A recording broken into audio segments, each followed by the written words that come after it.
All right, so now we're going to talk about digestion in different phases. We'll talk about the gastric phase and intestinal phase and how it's regulated. So now we kind of did the overview of like all the players and kind of the basics of it, but now we're going to get into, well, how do we regulate this whole process? So if we do this overview, right, ingestion, we're taking food in through the mouth. This is just eating, right? Secretion, we're releasing something, water, acids, buffers, enzymes, whatever, into what we call the lumen, the open space inside the GI tract. Mixing and propulsion, this is just, again, contractions, relaxations of muscles like peristalsis, segmentation, things that are going to mix things up or move things forward. Digestion, which is going to be the physical or chemical movement or breakup of the food that we eat. And then absorption, which is taking the important nutrients that are available now from breaking down that food and pulling them into the body, whether that be the bloodstream or the lymphatic system. And then defecation, this is just getting rid of everything that we cannot actually digest. We don't get any nutritional value from this, and so we got to get rid of it. So these are the different processes, right? And just, again, you can pause here. You should be able to define these for sure. These are easy terms. These will be easy terms to ask about in terms of understanding what they are in general. And so let's go ahead and talk about the different phases. And these phases generally do overlap and have different triggers both on the nervous system side as well as on the hormonal side. So we have the cephalic phase. This is everything happening in the head. So this is coming from your central nervous system, like your vagus nerve, basically to prepare your stomach to receive the food that you're eating.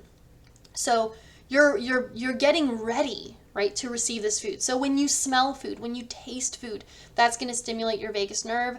Your stomach is going to prepare for that food that is on its way, right? When you smell something good, you taste something delicious, your brain basically is triggering your stomach to prepare for this food because it thinks it's going to get it. And so acid production goes up with those parietal cells because we have that gastrin being released by the G cells. We have things stimulating the gastric juice buildup or production so that we are ready when that food arrives. We're also going to stimulate gastric motility, so the stomach is going to start kind of moving more. It's going to kind of wake up. The gastric juices are actually going to be secreted. So not just the acid, but also the pepsin and whatnot. And then salivation, you can feel more saliva building up in your mouth. The gastric phase, this is neural and hormonal. This is what's going to control your stomach activities to amplify what we already did in the cephalic end. So more acid being released, more gastric juices, salivation, motility, all of that. The stretching of the stomach, right, and the acid and gastrin are going to stimulate the stomach to move more, so more gastric motility, the secretion of more gastric juices. And then we get to the intestinal phase.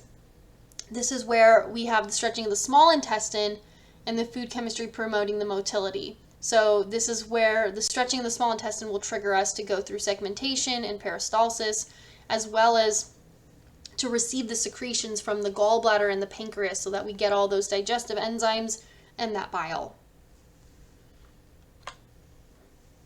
And so let's take a peek at what's going on. So cephalic phase, we see food, we think of food, we taste it, we smell it, whatever, right? That's going to go to the brain, to the cerebral cortex, pass through the hypothalamus and medulla oblongata and the vagus nerve to trigger things like salivation and the increase in the activity going on in the stomach, like the acid production. And the inhibitory events would be like depression, loss of appetite. Maybe you smell something gross. Maybe you see something you don't like, something that is going to cause you to lose your appetite, right? That is going to decrease parasympathetic activity, and so you see less going on with the stomach. With the gastric phase, right now we're saying we have eaten, and because we've eaten, our stomach has stretched a bit, so we have distension, which is going to activate the stretch receptors. That will trigger both the long and short reflexes. The food chemicals like peptides, caffeine, Those are going to activate the G cells, so we release gastrin, all to promote the activity in the stomach. On the other side, maybe we have too much acid, we don't need any more, so G cells tell us to not produce as much gastrin. Or we're very stressed, right? Emotional stress, the sympathetic activation of our nervous system. And so we're going to decrease that output as well. On the intestinal side, the things that help promote it, so food has arrived in the duodenum. This causes the stretching of the duodenum because the stomach's emptying into it. That will cause gastrin to release the blood, and so we have that effect to trigger the enzymes and bile being released from the pancreas and gallbladder respectively. On the other side, right, the presence of fatty, acidic, or hypertonic chyme, this is where we are going to use long and short reflexes and use things like secretin to kind of act lower that stomach activity. So again, neural regulation, again, this is where we have things like stretch receptors that stimulate like the vagus nerve to increase the activity of the parietal cells and G cells. Hormonal regulation, that gastrin, which is again also induced by the stretch receptors as well as the pH, is going to promote more gastric juices being released and more motility. So they're kind of feeding into each other. This is where we're going to be promoting digestion here. So if we look at the picture here, as food enters the stomach, we have the distension, we have the pH of the gastric juice playing in, we also have the distension or the stretching of the stomach, right? Chemoreceptors, stretch receptors detect that the pH has gone up because the food is not going to be acidic, so the pH has gone up, the stomach is stretched, right? Our submucosal plexus receives that.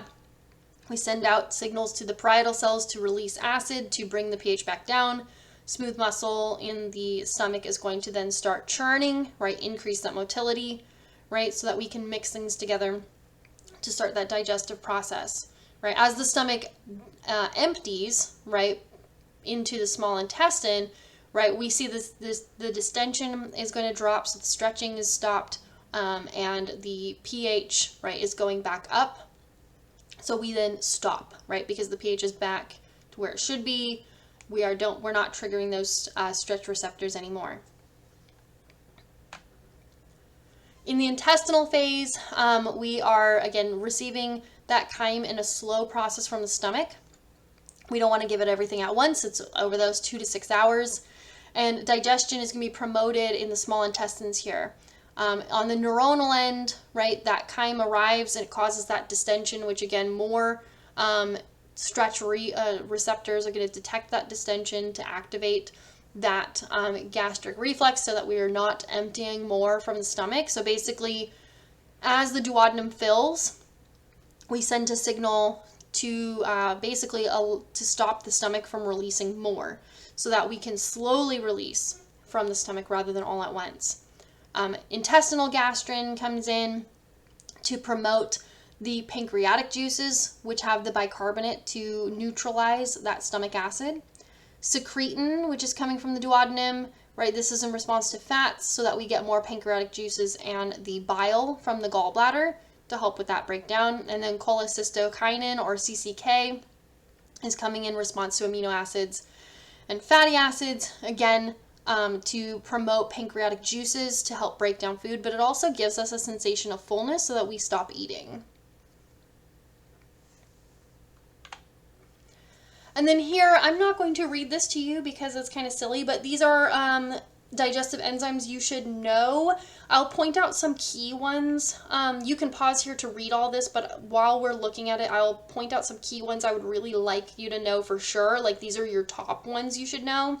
You should know salivary amylase and lingual lipase. You should know pepsin and gastric lipase, and then you should know pancreatic amylase, trypsin, pancreatic lipase, and nucleases in general. Those ones are all 100% free game. Other ones would be nice for you to know, but the ones I just listed, I know for sure I'm going to ask you something about those ones. So you cannot escape without knowing those ones. Maybe not all of them. I might not ask about all of those, but that's going to be the list that I pull from first.